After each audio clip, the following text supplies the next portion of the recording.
Returning home from a December holiday, a father at the controls of his Piper Seneca faces every pilot's worst nightmare: total engine failure at night with his family on board. Engines are not producing power. I don't know what's up. I do not see the airport. Most shocking of all, a simple oversight, one that could have been easily prevented, set this tragedy in motion. What follows is a harrowing struggle for survival no one could have imagined, and from which only one family member would emerge alive against all odds.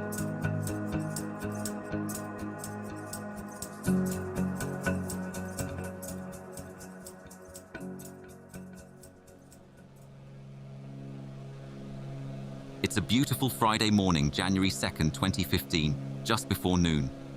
A Piper PA-34 Seneca climbs smoothly into the clear Florida sky as the Gutzler family departs the tropical warmth of Key West, marking the end of a cherished family holiday.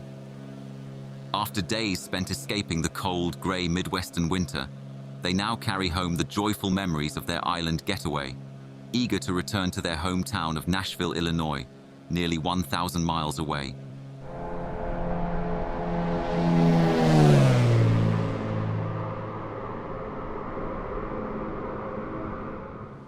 At the controls is 48-year-old Marty Gutzler, a well-respected businessman from Nashville, Illinois, and proud owner of Gutzler Furniture Store, a family-owned business deeply rooted in the local community.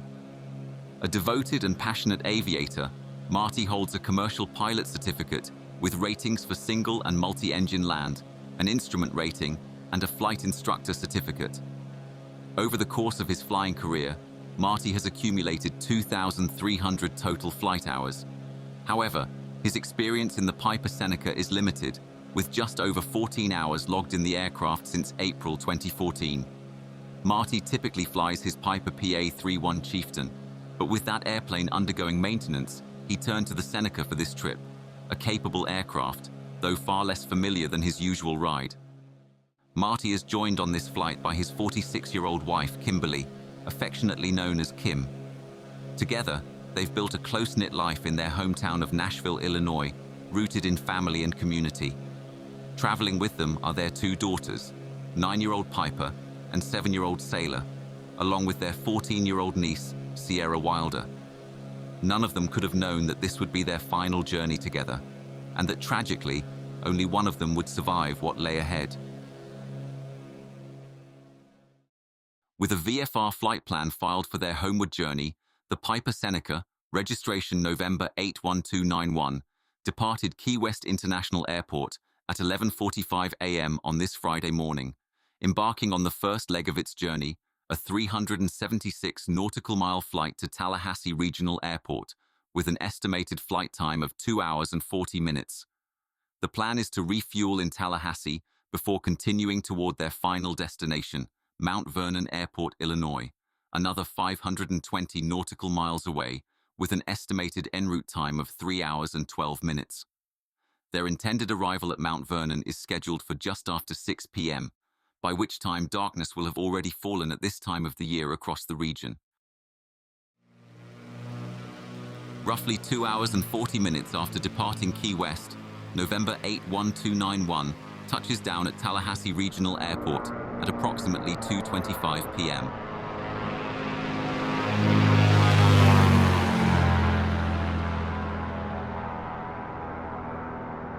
Marty taxis the Seneca to the designated parking area, and the family disembarks without delay.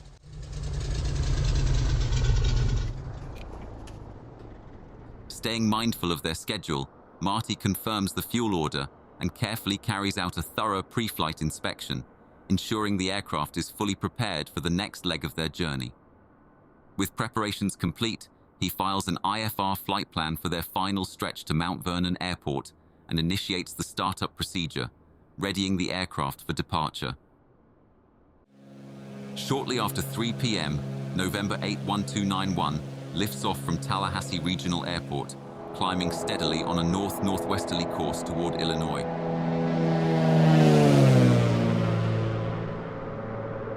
Settling into the cockpit, Marty focuses on managing the aircraft and closely monitoring instruments and following the familiar procedures of flight. Behind him, his family settles in for the journey, quiet and at ease as they watch the world fall away beneath them. With their stopover complete, they are now on the final stretch of what has been a memorable family trip, one meant to bring them safely home to Nashville, Illinois. Meanwhile, just after an hour since departing Tallahassee, conditions along the planned route grow increasingly complex, with active airmets issued specifically for potential icing and mountain obscuration. Airmets, or Airmen's Meteorological Information Bulletins, are advisories issued to pilots highlighting widespread weather phenomena that may pose hazards to flight, such as turbulence, icing, or reduced visibility, particularly for aircraft operating under instrument flight rules. While the conditions ahead present challenges, they pose no immediate concern given Marty's experience and qualifications. As an instrument-rated pilot, he is well prepared, having filed an IFR flight plan for this leg of the journey. Yet with each passing mile, the situation grows more complex, not overwhelming, but quietly setting the stage where any unforeseen emergency could escalate rapidly. To compound matters, sunset approaches around 4:47 p.m. in this region. Soon, daylight will fade, giving way to darkness, narrowing the margin for error and setting the stage for the demanding hours ahead. At approximately 5:47 p.m., now more than 2.5 hours into their flight from Tallahassee, Marty makes contact with Memphis Center as they continue northbound through western Kentucky. By this time, daylight has faded completely, and the Seneca is flying in full darkness under instrument conditions. Memphis Center, this is Seneca 81291 with you, passing through 6700 for 6000. Seneca 81291, Memphis Center, Roger, Paducah, altimeter's 3023. 3023, 2901. Moments later, Memphis Center broadcasts a hazardous weather advisory to all aircraft on frequency. The notice warns of a convective SIGMET, an alert issued for significant weather hazards like severe thunderstorms and turbulence. While the advisory does not impact the Seneca's immediate flight path, it serves as a cautionary notice of the unstable weather conditions developing throughout the region. Central Aircraft Hazardous Weather Information, convective SIGMET 27 Central, valid until 0155 Zulu, Louisiana, Arkansas, Texas, Oklahoma, available Iowa Flight Watch flight service frequencies. 3 minutes later, at 5:50 p.m., a sudden and alarming event unfolds in the cockpit. Both engines begin to lose power. The steady drone of the Seneca's twin engines fades, leaving Marty confronted with every pilot's worst nightmare: engine failure at night.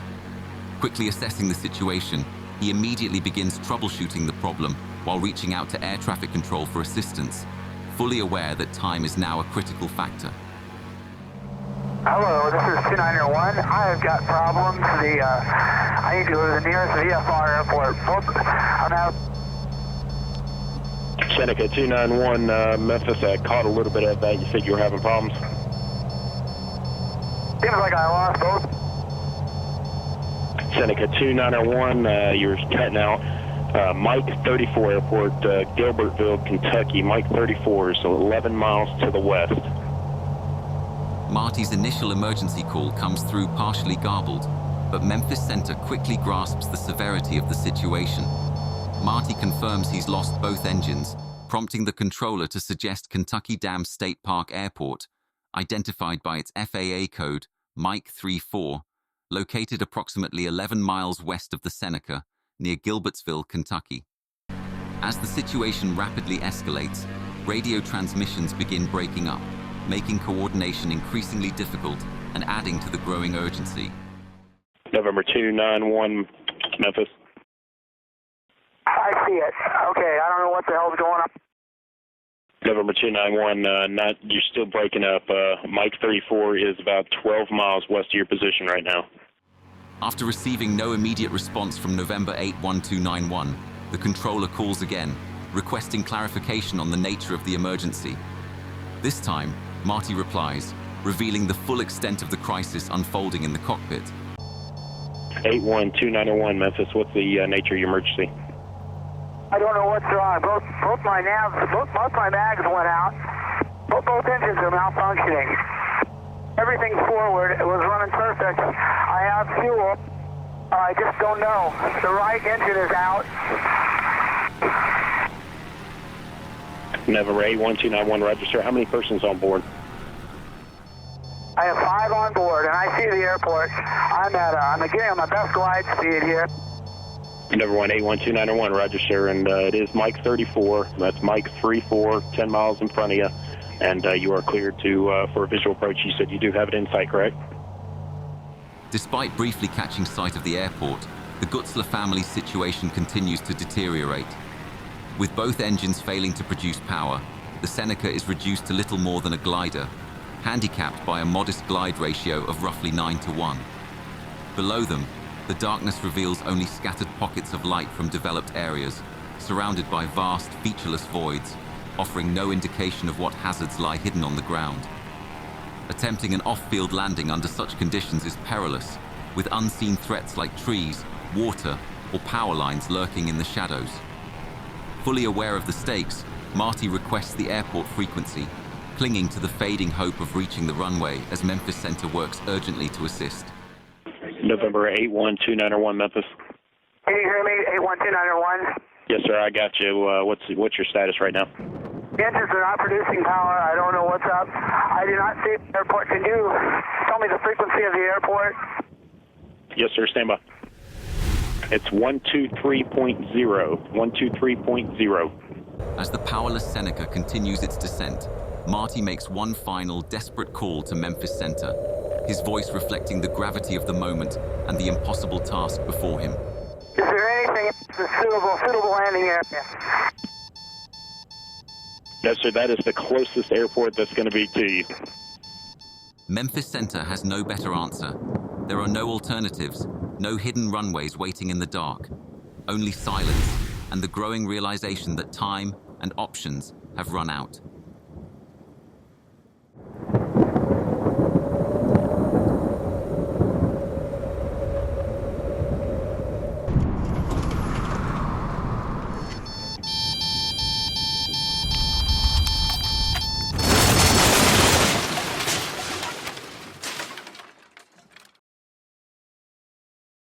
November 81291 Memphis. And November 291, I did lose you on radar contact. Radar contact has been lost. We begin with an American family, like millions of others on this holiday weekend, returning home from vacation. The Gutzlers were flying back to Illinois from Florida, the dad piloting the small plane when it crashed. The lone survivor, a 7-year-old girl. Disoriented, she walks away from the wreckage deep in the Kentucky woods, somehow making her way in the dark to this remote home for help. That little girl's survival tonight being called a miracle. ABC's Gloria Riviera starts us off. The Piper PA-34 Seneca, a 2-engine aircraft, crashed into a densely wooded area in Catawba, Kentucky. Father Marty Gutzler, Mom Kim, daughter Piper, and cousin Sierra Wilder all lost. But little Sailor somehow survived, trekking barefoot through this rough, wet terrain alone, a quarter of a mile to one of the few homes in the area. The 7-year-old has just come out of the woods alone, scratched up. I think she was involved in a plane crash. In the days that followed, investigators made their way through the dense Kentucky woods to examine the crash site, located just 8 miles east of Kentucky Dam State Park Airport, or Mike 34, the intended emergency airfield. The wreckage of the Piper Seneca lay scattered along a 300-foot path through the trees, coming to rest inverted amidst the forested terrain. Despite the violent impact, all major components were accounted for, and the strong smell of fuel lingered, evidence of ruptured tanks and a small post-crash fire near the right wing. The engine controls were fully forward, showing Marty fought for power until the end. The left engine was torn from its mounts, but remained attached by wires.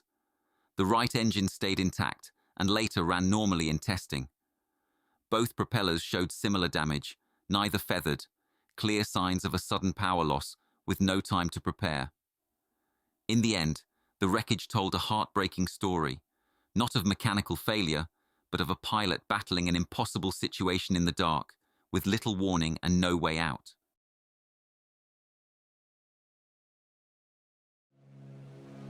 What investigators uncovered was as tragic as it was preventable.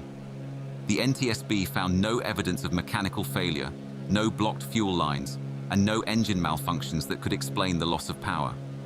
Instead, the answer lay in the aircraft's fuel system and a simple but fatal oversight. During their inspection, investigators discovered the left engine's fuel selector was set to crossfeed, meaning it was drawing fuel from the right tank rather than its own. Compounding the problem, the right engine's fuel selector was set to on, causing both engines to draw fuel from the same source. Investigators also found that the yaw trim was set fully nose right, likely an attempt to compensate for the imbalance as the right tank emptied.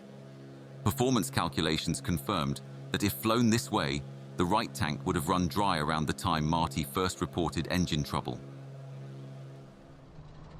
The aircraft's design required pilots to briefly test the crossfeed function during taxi, then return both selectors to on before takeoff.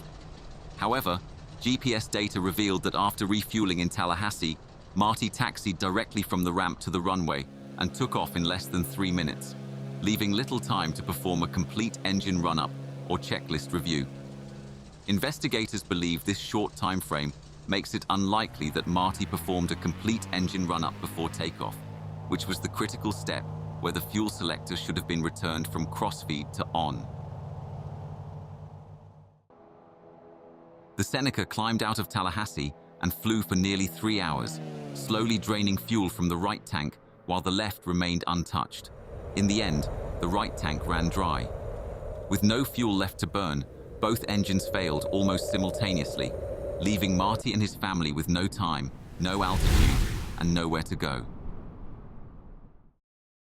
Ultimately, the NTSB concluded that the pilot's failure to properly configure the left engine fuel selector before takeoff and to recognize the error during flight resulted in fuel starvation and the loss of power in both engines. In the aftermath of the crash, it was 7-year-old Sailor Gutzler who achieved the unimaginable.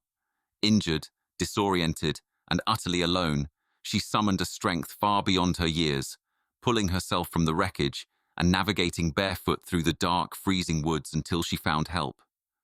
Her survival remains nothing short of extraordinary. The 7-year-old has just come out of the woods alone, scratched up advising she was involved in a plane crash. The loss of Marty, Kim, Piper, and Sierra was a profound tragedy, one that reverberated far beyond their family, leaving an entire community in mourning. Marty's final moments were those of a devoted father and determined pilot, fighting desperately to protect his loved ones.